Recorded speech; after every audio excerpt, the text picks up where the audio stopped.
रुपाली चाकणकरांना 24 तासात बडतर्फ करा अशी मागणी सामाजिक कार्यकर्त्या अंजली दमानिया यांनी केली। दमानिया यांनी अशोक खरात प्रकरणावरून चाकणकरांवर टीकास्त्र डागलं।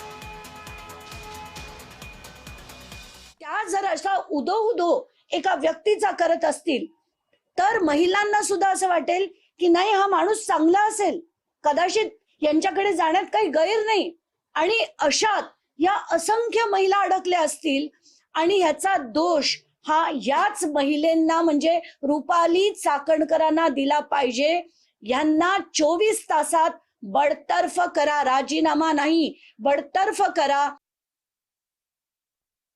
अमोल मिटकरी यांनी देखील एक फोटो ट्विट केला होता।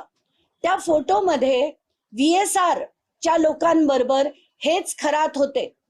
आत्ताच्या घटनेला त्यांचीही अशी शंका आहे की रुपाली चाकणकर, सुनील तटकरे हे दोघं त्यांचे भक्त, त्यात VSR बरोबरचे त्यांचे फोटो, तर याच व्यक्तीने कुठेही अजित पवारांचा घात केला आहे का असं त्यांना दाट संशय आहे।